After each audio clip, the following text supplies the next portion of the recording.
$127 billion 2024 में ये है यूजर ने स्पेंड किया टोटल एप्लीकेशन पे और गेम्स में।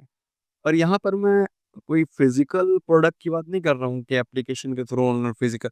यहाँ पे मैं वर्चुअल चीज़ों की बात कर रहा हूँ। चाहे वो सब्सक्रिप्शन हो सकता है, चाहे वो वर्चुअल करेंसी हो सकती है ऐप के अंदर की, या फिर गेम के अंदर जो वर्चुअल गिफ्ट्स स्किन्स वगैरह होते हैं, वहाँ पर टोटल इतना रुपया खर्च किया गया है। यानी कि आपने एक एप्लीकेशन बनाया, उसमें आप कुछ भी ऐसी चीज़ नहीं दे रहे हो जो आप मैन्युफैक्चर कर रहे हो। जस्ट एप्लीकेशन के अंदर यूज़र को कोई फीचर चाहिए या किसी फीचर का एक्सेस चाहिए और उसके लिए लोग खर्च करते हैं। और वो जो टोटल निकल के आता है 2024 में, वो है $127 बिलियन। और 2025 में कितने हैं? तो ये अराउंड $200 बिलियन के आसपास पहुँच गया। मैं आपको यहाँ पर अपना एक चार्ट दिखाना चाहता हूँ, जहाँ पर ऐप के डाउनलोड और उनके रेवेन्यू कितने हो सकते हैं, उस पर एक चार्ट बनाया गया एवरेज। ठीक है? तो यहाँ पे आप देख सकते हो, जब 1000 डाउनलोड होते हैं तो $10, बट जब करते-करते जब आप 10 मिलियन डाउनलोड या 1 मिलियन डाउनलोड तक पहुँचते हो, तब आपकी जो अर्निंग होती है, वो अराउंड $10 लाख, $1 करोड़ के आसपास पहुँच जाती है। ये है एक 2025 या यूँ कह लो कि आज के जनरेशन का न्यू अर्निंग करने का तरीका। आज मैं टॉप 5 ऐप मोनेटाइजेशन स्ट्रेटजीज़ के बारे में बात करने वाला हूँ, जिसमें मैं आपको बताऊँगा कि आप अपने एप्लीकेशन को किन-किन तरीकों से मोनेटाइज़ कर सकते हो और उसके थ्रू अर्निंग कर सकते हो। लोग क्या करते हैं, एप्लीकेशन तो बना लेते हैं नए-नए आइडियाज़ में, लेकिन उनको पता ही नहीं होता कि वो किस तरीके से उससे अर्न कर सकते हैं। आप इनमें से कोई एक या 1-2 के कॉम्बिनेशन को मिलाकर जो है अपने एप्लीकेशन में इम्प्लीमेंट करके और अपना एक अर्निंग शुरू कर सकते हैं। ठीक है? तो सबसे पहला है वो है इन ऐप परचेज़। अराउंड 50 टू 60% जो एप्लीकेशन का रेवेन्यू आता है, वो किसी भी टोटल मतलब बता रहा हूँ, वो इन ऐप परचेज़ से ही आता है। लोग यहाँ पर छोटे-छोटे आइटम्स वगैरह जैसे कि कॉइन्स हो गए, एक्स्ट्रा लेवल क्या, या फिर कोई स्टिकर खरीदना है, या फिर कोई भी वर्चुअल चीज़ ऐप के अंदर ही खरीदनी है, तो वो इन ऐप के अंदर ही परचेज़ कर लेते हैं। यानी कि बहुत सारी चीज़ें उनके लिए चल रही होती है, बट उनको कोई ऐसा चीज़ चाहिए होता है, जिसके उनको एक एक्स्ट्रा एक्सेस मिलेगा, या फिर उनको एक एक्स्ट्रा फंक्शनैलिटी इनेबल हो जाएगी, तो उसके लिए वो जो है उस चीज़ को खरीद लेते हैं। जैसे कि गेम के अंदर हम कैरम खेलते हैं, मान लो कैरम का गेम है, तो जो स्ट्राइकर के स्किन है, वो आप चेंज कर सकते हो। आपको चाहिए कि नहीं भाई, मुझे दूसरे कलर का या दूसरे डिज़ाइन का स्ट्राइकर चाहिए, या जो जो गोटियाँ है उसके अंदर की, वो जो है डिफरेंट डिफरेंट कलर या डिफरेंट डिज़ाइन की होनी चाहिए। तो आप उसको गेम के अंदर चेंज कर सकते हो और वो आपके लिए चेंज है। यानी गेम वैसे ही चलेगा जैसे चल रहा है, बट आपके लिए वो थोड़ा-सा मॉडिफाई हो जाएगा। उसके लिए आपको कुछ प्राइस पे करना पड़ेगा। तो ये होता है इन ऐप परचेज़। ये मेनली जो है वर्क करता है गेम्स या फिर टूल्स के लिए, ठीक है ना? और छोटे प्राइस होते हैं, ऐसा नहीं है कि बहुत ज़्यादा आपको पैसा देना है। अ, ₹10, ₹20, ₹50 इस टाइप से छोटा अमाउंट यूज़र पे करता है, ऐप के अंदर ही परचेज़ कर लेता है और उसको यूज़ करता है। अगला है सब्सक्रिप्शन बेस। ये काफ़ी फ़ेमस है आजकल। अब हर कोई जो है SaaS एप्लीकेशन बना रहे हैं। लोगों को एक ऐसी फंक्शनैलिटी दे रहे हैं जिसको उनको रेगुलर बेसिस पे वो रिन्यू कर सकते हैं। ठीक है? इसको एक रिकरिंग रेवेन्यू का भी सोर्स कहा जाता है, क्योंकि एक बार आपके पास अगर यूज़र आ गए, यूज़र बेस आपका तैयार हो गया, तो वो हर महीने पे करता रहेगा, हर महीने अपना सब्सक्रिप्शन रिन्यू कराएगा और आपको जो है कुछ हमेशा ऐड चलाना नहीं है। एक बार यूज़र ला दिया आपने, अगर मान लीजिए, और आप फिर मार्केटिंग में अगर 6-7 महीने खर्च नहीं भी करते हो, तो भी जो आपके पुराने यूज़र हैं, वो अगर आपके प्रोडक्ट में दम है तो रिन्यू करते रहेंगे और आपके जो है पैसे हमेशा आते रहेंगे, ठीक है? तो ये जो है बहुत सारे ऐप ओनर्स और कंपनीज़ को पसंद आता है, वो यही फंक्शनैलिटी पे, इसी मॉडल पे ज़्यादातर काम करते हैं। ये जो होता है सबसे अच्छा होता है, जैसे कि न्यूज़ एप्लीकेशन हो गया, ठीक है?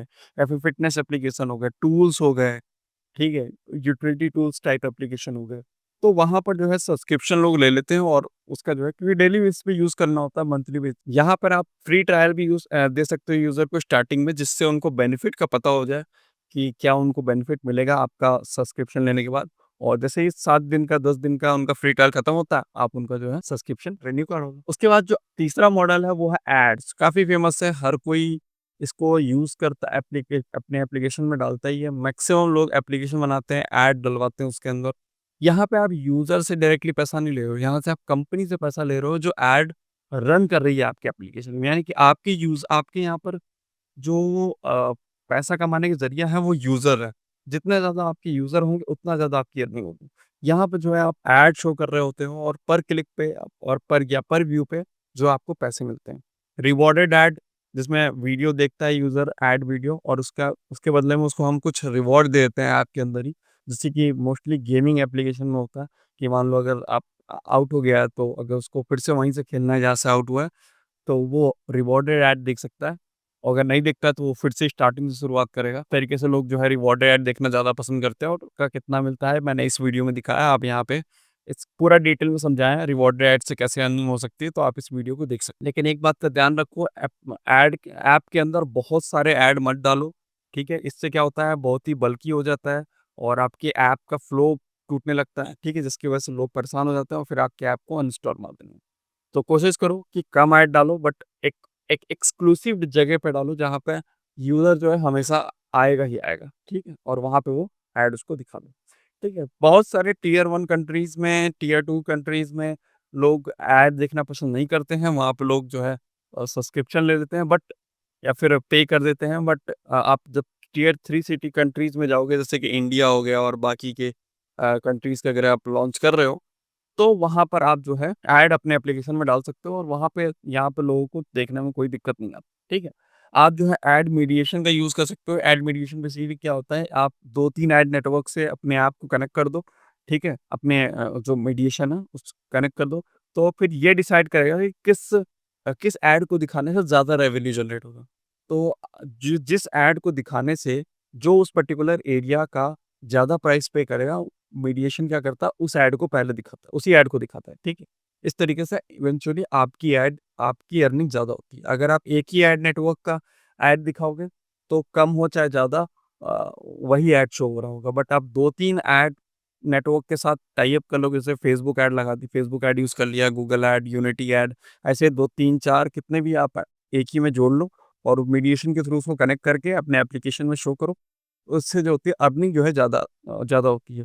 आप इसके लिए बहुत सारे कंपनीज़ हैं जो ऐड मीडिएशन की सर्विस प्रोवाइड करते हैं। अगला है पार्टनरशिप एंड कॉमर्स चेकलिस्ट। तो यहाँ पर बेसिकली हम स्पॉन्सरशिप की बात कर रहे हैं, ये ऐड नहीं है। यहाँ पे हम किसी ऐड नेटवर्क के थ्रू ऐड नहीं दिखा रहे हैं, यहाँ पे हम डायरेक्टली कंपनी के साथ पार्टनरशिप कर रहे हैं कि उनके प्रोडक्ट को हम अपने एप्लीकेशन में प्रमोट कर रहे हैं। ठीक है? चाहे वो एफ़िलिएट लिंक के थ्रू हो गया, चाहे वो पेड वीडियो ऐड के थ्रू हो गया, तो जिस भी तरीके से यहाँ पे हम उनके ऑफ़र्स को शोकेस कर रहे हैं। ठीक है? यहाँ पे आप जो है कोशिश करो कि आपका जो एप्लीकेशन है वो काफ़ी ज़्यादा जो है यूज़फुल हो यूज़र के लिए। जितने ज़्यादा यूज़र आपके एप्लीकेशन में टाइम लगाएँगे, टाइम इन्वेस्ट करेंगे, ठीक है? उन आपको कंटेंट या आपका जो भी एप्लीकेशन उनको पसंद आ रहा होगा, उतने ज़्यादा आपको स्पॉन्सरशिप मिलेंगे, उतना ज़्यादा आप पैसा कमाओगे। तो उम्मीद है दोस्तों आपको ये पूरा पाँचों की पाँचों ऐप जो स्ट्रैटेजीज़ हैं ये पसंद आई होंगी और आपको कुछ आइडिया लगा होगा कि किस टाइप से आप जो है अपने एप्लीकेशन में एप्लीकेशन बनवाने से रिलेटेड तो मैंने बहुत सारे वीडियोस बना रखे हैं बट अब कमाने से रिलेटेड मैंने वीडियो बनाया है, तो अब आपको समझ में आएगा कैसे बनाना है और कितना आप कैसे कमाना है, ठीक है? तो इन दोनों को कंबाइन करके आप जो है अपने लिए एक एप्लीकेशन बना के जो है अपना बिज़नेस स्टार्ट कर सकते हो। अगर आपको एप्लीकेशन बनाने में कोई दिक्कत आती है, अगर आपको डेवलपर चाहिए तो आप हमसे कॉन्टैक्ट कर सकते हो, डिटेल डिस्क्रिप्शन में है। मिलते हैं नेक्स्ट वीडियो में, टिल देन थैंक यू।